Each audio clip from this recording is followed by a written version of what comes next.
Mengapa non-Kristen senang membahas Alkitab, sedangkan sebaliknya tidak?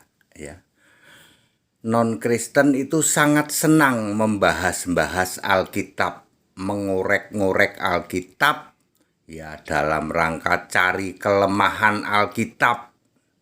Tapi sebaliknya, orang Kristen nggak mau membahas, apalagi mengorek-ngorek kitabnya di luar Kristen. Kenapa begitu? Jawabannya simple. Karena Alkitab itu the only one scripture in the world. Satu-satunya kitab suci di jagat raya itu cuman Alkitab.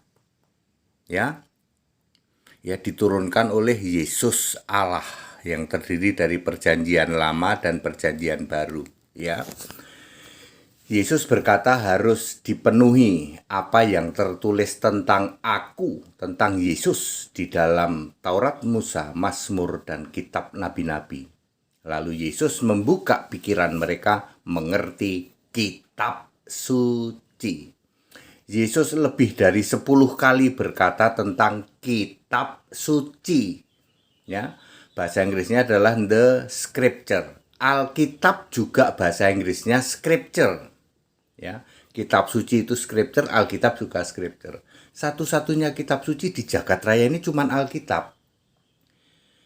Nanti dibuktikan di Wahyu 20 ayat 12 ketika Yesus menghakimi.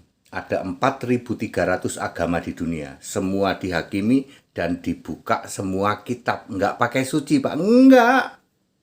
Cuman kitab doang. Jadi kitab kalian semua yang di luar kekristenan oleh Alkitab cuman disebut kitab doang. Enggak pakai suci. Ya, maka dari itu di luar Kristen, non-Kristen paling seneng ngorek-ngorek Alkitab. Siapa tahu dapat nubuatan buat nabi katanya ya, ya penghibur penolong itu untuk nabi kami kan dari dulu nggak berhenti dikorek-korek Alkitab untuk justifikasi nabi kami itu ditulis di Alkitab. Kenapa mereka senang melakukan itu? Mereka sebenarnya sedang menyadari bahwa Alkitab itu satu-satunya kitab suci. Ya, jadi simple ya, kalau orang Kristen nggak suka ya nggak mau. Bukan nggak suka, nggak mau.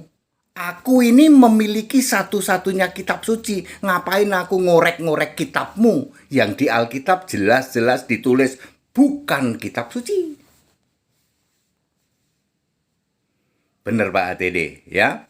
Ngapain kita ngorek-ngorek kitab mereka ya? Yang di Alkitab saja ditulis kitab kalian semua itu bukan kitab suci. Wahyu 20 ayat 12. Pada saat penghakiman nanti baru kalian tahu semua. Semua orang beragama baru tahu. Ternyata kitab-kitab bukan kitab suci ya. Ternyata kitab suci itu satu-satunya ya cuman Alkitab. Ya. Ya begitu ya jawaban dalam bingkai toleransi. Makanya nggak usah lah mengkorek-korek gitu. Anda mau cari apa sih? Mau cari siapa tahu nubuat nabi kami ditulis di Alkitab. Nggak akan ada. Syarat nabi itu harus dipilih oleh Yesus kok. Ya, ya. Makin Anda korek-korek Alkitab malah makin tahu bahwa Alkitab itu memang kitab suci yang nggak bisa dikorek-korek. Ya. Kitab suci hanya bisa dipahami ketika pikiran dibuka mengerti kitab suci. Anda yang tidak percaya Yesus mustahil kamu bisa paham kitab suci. Satu-satunya kitab suci di jagat raya adalah Alkitab. Bahasa Inggrisnya scripture. Kitab suci juga scripture. Bible itu tidak ada di dalam Alkitab bahasa Inggris. Kata Bible saja malah tidak ada. Yang ada adalah scripture. That's it, kita Indonesia, kita Pancasila, toleransi harus. Haleluya, amin.